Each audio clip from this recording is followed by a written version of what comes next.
আর কথায় আছে 12 মাসে 13 পার্বণ। আপনারা জানেন এই কথাটি হিন্দুদের, সনাতনী ভাই বোনদের যে ধর্মীয় যে ব্যবস্থা রয়েছে সেখান থেকে এসেছে। আমি বলবো আমাদের পুলিশ, আমার উত্তর আফ্রিকার পুলিশ তথা ঢাকা মেট্রোপলিটন পুলিশ 12 মাস 13 পার্বণ নয়, যদি 14 পার্বণ হয় আমাদের পুলিশ সবসময় আপনাদের সাথে থাকবে ইনশাআল্লাহ।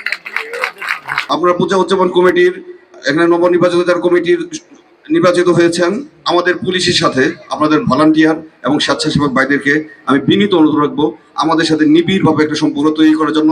আমি 100% ঠেলে দেবো আপনাদের জন্য ইনশাআল্লাহ। যে কোনো বিষয় বাংলাদেশকে কোনো অস্থিতিশীল যেন কেউ না করতে পারে।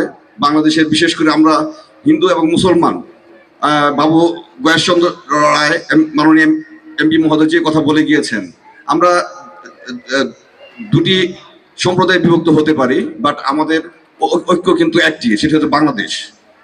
মুসলিম সন্তানকে আমরা রক্ষা করতে হবে, হিন্দু সন্তানকে আমরা কিভাবে রক্ষা করতে হবে যে কোনো বিষয় নিয়ে, ঠিক আছে? কেউ মাথা দেওয়ার চেষ্টা করে তাকে আমি সমূলে ধ্বংস করবো, এইভাবে আমরা প্রতিজ্ঞা করে যাচ্ছি। বাংলাদেশের সুন্দর একটা মন্দিরের ডিজাইন আমাদের একজন সদস্য, নতুন সদস্য, বুয়েটের সদস্য, বুয়েটের ইঞ্জিনিয়ার বাবু অচিন্ত কুমার সাহা বলেছেন তিনি তার নিজের উদ্যোগে সমস্ত ডিজাইন করে দেবেন।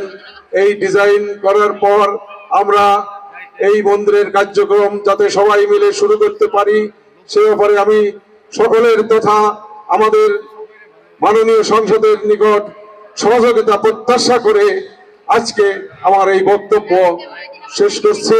সবাইকে ধন্যবাদ। সিনিয়র নেতৃবৃন্দ এসেছেন, তারা যে কমিটি করে দিয়েছে আপনাদের সকলকে নিয়ে তারা আজকে অভিষেক করলো, এবং আমি জানি, আমি বিশ্বাস করি আগামী দিনগুলো তারা সকলে ঐক্যবদ্ধভাবে চলবে ইনশাআল্লাহ।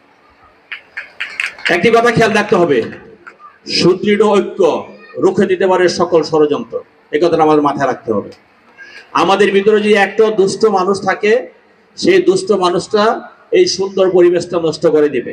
কাজে আমরা চাই না কোনোভাবেই সেই দুষ্ট মানুষের আনাগোনাকে আলিঙ্গন করে আমরা আমাদের নিজেদের ভিতরে অনৈক্য সৃষ্টি করি।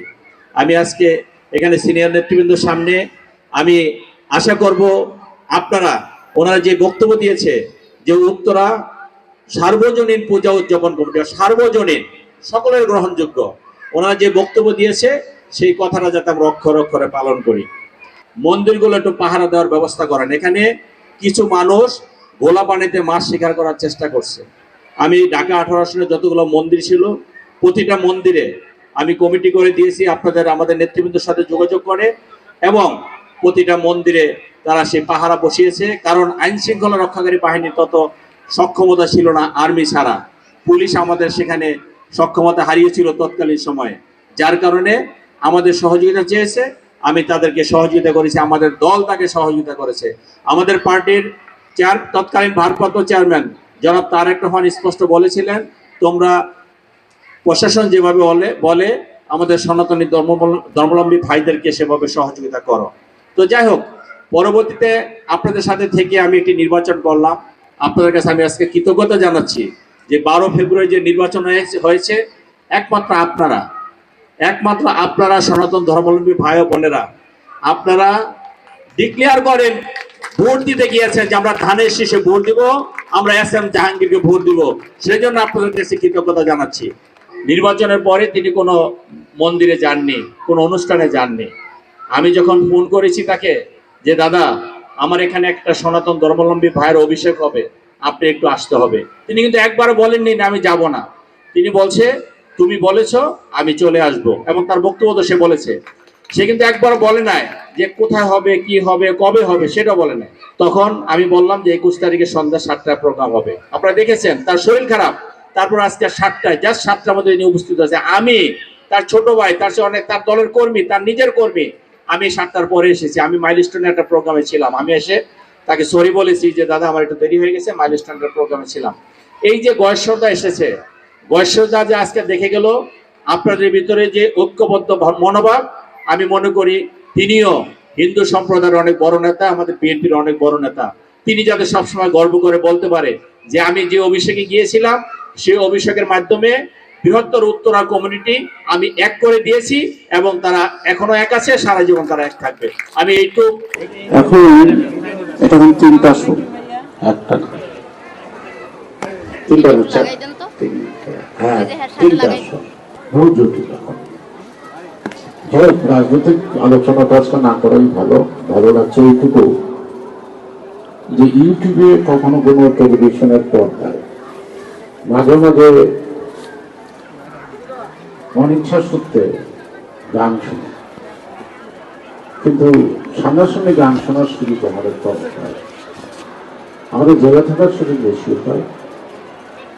আর রাস্তায় নির্যাতিত হওয়া, এটা কোনো বাধা নেই।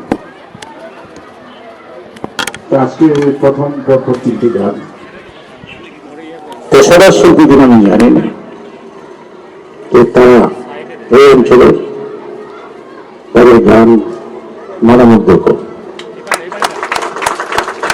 শেষের গানটা যতটুকু মনে করে, এই গানটা বাংলা ছায়াছবি, এই গানটায় সম্ভবত লিড দিয়েছিল সন্ধ্যারায়, শেষ গানটা। এই গানটা বোধহয় আরেকজন নাম গাদাই শিল্পী ছিল ভারতবর্ষের নাসিরুদ্দিন খান, একটা চরিত্র, যতটুকু মনে পড়ে আমার। সুতরাং যে সামনে বসে গান শোনার মধ্যে যে একটা আনন্দ, একটা তৃপ্তি, এটা টেলিভিশনের বড় পর্দায় অথবা ইউটিউবে চোখ নষ্ট করে সে আনন্দটা আসে না।